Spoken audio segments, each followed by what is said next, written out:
Hello बच्चों, कैसे हो आप सब लोग। आज हम पढ़ने जा रहे हैं पाठ 4 खुशी की तलाश। पाठ परिचय। सच्ची खुशी कहाँ मिलेगी, इसकी तलाश में इटली के एक सम्राट वन शहर शहर घूमते रहे, लेकिन यह अनोखा उपहार उन्हें कैसे मिला, आइए पाठ पढ़कर इस बारे में जानते हैं। बहुत समय पहले की बात है। गिफार्ड नाम के एक राजा थे। वो एक शांतिपूर्ण और शक्तिशाली राज्य पर शासन करते थे। उनकी प्रजा उन्हें पूजती थी और पूरी तरह उन पर विश्वास करती थी। साम्राज्य बहुत सुखी था। राजा का एक युवा पुत्र जोनास था। वह बहुत बुद्धिमान, प्रतिभाशाली और खूबसूरत युवक था, परंतु जोनास कुछ दिनों से गहरी अप्रसन्नता की स्थिति में था। अनेक प्रयास के बाद भी राजा समझ नहीं पा रहा था कि उसका पुत्र हर समय इतना दुखी क्यों रहता है। राजकुमार अक्सर अपने कमरे की खिड़की के पास बैठकर शून्य दृष्टि से खिड़की से बाहर देखता रहता। उसे अपने आसपास घट रही घटनाओं में कोई दिलचस्पी नहीं थी। भव्य समारोहों और शाही उत्सवों में भी वह अप्रभावित सा रहता। राजा गिफार्ड बहुत दिनों तक यह सहन नहीं कर पाए और उन्होंने अपने पुत्र से यह पूछने का निर्णय किया कि कौन सी बात उसे परेशान कर रही है।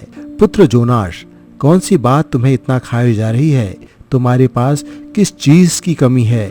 कौन सी चीज तुम्हें इतने परेशान कर रही है? कुछ समय से तुम खुश नहीं हो। मुझे बताओ, मैं तुम्हारी मदद करने की कोशिश करूंगा। युवा राजकुमार ने कुछ उत्तर दिए बिना ही बस कंधे उचका दिए। क्या किसी युवती ने तुम्हें सम्मोहित कर लिया है? महल में भटकने के बजाय उसके लिए अपना प्रेम प्रदर्शित करने के इससे बेहतर तरीके हैं। नहीं पिताजी, यह लड़की की बात नहीं है। सच में मैं नहीं जानता कि मैं इतना दुखी क्यों हूँ। मैं किसी चीज से खुशी महसूस नहीं करता। मैं खुश रहना चाहता हूँ, लेकिन नहीं जानता कि ऐसा क्या करूँ। राजा को यह बात समझ नहीं आई, परंतु उसे यकीन था कि यदि राजकुमार ऐसे ही दुखी रहा तो वह जीवित नहीं रह पाएगा। राजा ने महसूस किया कि अब राजकुमार जोनास को चिकित्सा की जरूरत है। उसने अपने बेहतरीन वैद्यों, ज्योतिषियों और विद्वानों के लिए फरमान जारी किया कि वे बैठकर यह तय करें कि इस स्थिति में क्या किया जाना चाहिए। लगातार 3 दिनों के विचार विमर्श के बाद ज्योतिषियों ने आखिरकार एक हल निकाला। मुख्य ज्योतिषी जांकलो ने कहा, महाराज, हमने इस मुद्दे पर काफी विचार किया है। अपने राजकुमार की सहायता के लिए हमें एक ऐसा व्यक्ति खोजना होगा जो पूरी तरह सुखी हो, जो जीवन से पूरी तरह संतुष्ट हो। राजा थोड़े चौंके। मुझे एक संतुष्ट और सुखी व्यक्ति ढूंढना होगा। हाँ महाराज, और जब आप उस सुखी व्यक्ति को ढूंढ लें, आपको उसकी कमीज अपने बेटे को पहनानी होगी। इसके बाद सब ठीक हो जाएगा। राजा ने इस पर विचार किया और अंततः इसके लिए तैयार हो गया। उसने पूरे राज्य में इश्तिहार लगवा दिए कि जो भी एक पूर्णतः सुखी व्यक्ति के बारे में बताएगा उसे बड़ा इनाम मिलेगा। उसने घोषणा की और अपने संदेश वाहकों को दूर दूर तक ऐसे व्यक्ति की तलाश में भेजा जिसकी कमीज उसके पुत्र को फिर से जीवन बना सके। जल्द ही लोगों ने राजा से मिलने के लिए भीड़ लगाना शुरू कर दिया। राजा के सामने पेश किया जाने वाला पहला व्यक्ति एक पुजारी था। क्या आप सुखी हैं? पुजारी के लिए राजा का प्रश्न सरल और प्रासंगिक था। हाँ महाराज, मैं बहुत सुखी हूँ। ठीक है, तो आप क्या शाही पुजारी बनना चाहेंगे? राजा ने पूछा। यह सुनकर पुजारी का चेहरा चमक उठा। बिल्कुल महाराज, आपकी सेवा करने से अधिक प्रसन्नता की बात कुछ हो ही नहीं सकती। राजा को क्रोध आ गया। वह गुस्से से चिल्लाया, इससे पहले कि मैं तुम्हें जल में डलवा दूं, निकल जाओ मेरे महल से। तुम झूठे हो। तुम पूरी तरह संतुष्ट या सुखी नहीं हो। तुम में और अधिक पाने की इच्छा शेष है। मेरे महल से निकल जाओ। तलाश जारी रही, किंतु कोई नहीं मिला। 2 सप्ताह बाद एक पड़ोसी राजा के बारे में सूचना मिली, जिसे असाधारण रूप से सुखी व्यक्ति माना जाता था। उसकी एक खूबसूरत रानी और कई राजकुमार थे। उसका कोई शत्रु नहीं था और उसका राज्य शांतिपूर्ण और शक्तिशाली था। राजा ने यह सोचकर कि शायद अब उसकी प्रार्थनाओं का फल मिले, अपना दूत उसके पास भेजा। उस राजा ने दूत को बताया, यह सच है कि मेरे पास वह सब कुछ है जो मैं इच्छा कर सकता हूँ। मेरी एकमात्र चिंता यह है कि मैं जल्द ही मृत्यु को प्राप्त हो जाऊंगा और यह सब खो दूंगा। यह बात मुझे इतनी चिंतित करती है कि यह मुझे रातों को जगाए रखती है।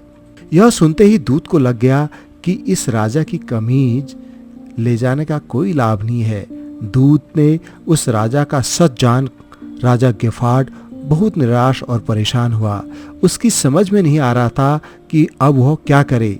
उसका पुत्र दुख की प्रतिमूर्ति था और राजा उसके लिए कुछ नहीं कर सकता था जब तक कि उसे वह कमीज नहीं मिलती। अपना दिमाग शांत करने के लिए राजा ने शिकार पर जाने का फैसला किया। मैदान में उसने कुछ मीटर दूर एक खरगोश पर तीर चलाया। तीर चौंके हुए खरगोश को केवल स्पर्श करके निकल गया और वह जंगल में भाग गया। खरगोश का पीछा करते करते राजा अपने दल से अलग भटक गया। कुछ मिनटों बाद उसने खरगोश का पीछा करने का इरादा छोड़ दिया और अन्य लोगों के पास लौटने का फैसला किया, लेकिन रास्ते में किसी चीज ने उसे रोक लिया। उसके बाईं ओर से एक अजीब सी आवाज आ रही थी। जब वह आवाज के पास पहुंचा तो राजा को पता चला कि कोई सीटी बजा रहा था। उसके सामने सरकंडों के बीच एक खूबसूरत युवक लेटा हुआ विश्राम कर रहा था। वह युवक आसमान में तैरते बादलों को निहार रहा था। राजा ने सुनहरा मौका जानकर पूछा, हे युवक, सुनो, क्या तुम देश के राजा के व्यक्तिगत सलाहकार के पद पर नियुक्त होना चाहोगे? मैं सलाहकार? युवक आराम की मुद्रा में बैठकर अपनी ठुड्डी खुजाने लगा। वह तो बहुत परेशानी वाला पद है। मेरी उसमें कोई दिलचस्पी नहीं है। मैं जैसा हूं अच्छा हूं।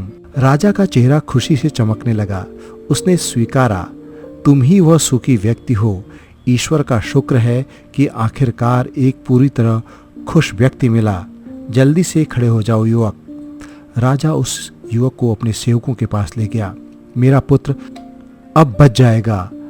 अब भी मेरे बेटे के लिए उम्मीद बची है। यह युवक की ओर मुड़ा और गर्मजोशी से कहा, तुम मुझसे कुछ भी मांग सकते हो युवक, परंतु मुझे भी तुमसे कुछ चाहिए। युवक ने विचित्र निगाहों से राजा की ओर देखा। आपको मुझसे जो भी चाहिए आप ले लीजिए महाराज। मेरा पुत्र जोनाश मर रहा है और सिर्फ तुम ही उसे बचा सकते हो। यदि मैं तुम्हारी कमीज उसे पहना दूं तो वह बच जाएगा। तुम थोड़ा मेरे समीप आओ। राजा ने मुस्कुराते हुए युवक के कंधे थपथपाए और उसकी कमीज के बटन खोलने के लिए हाथ आगे बढ़ाए। फिर अचानक रुक गया। उसके हाथ नीचे आ गए। सुखी व्यक्ति ने कमीज ही नहीं पहनी हुई थी। राजा को एहसास हो गया कि असली खुशी किसी और से खरीदी नहीं जा सकती।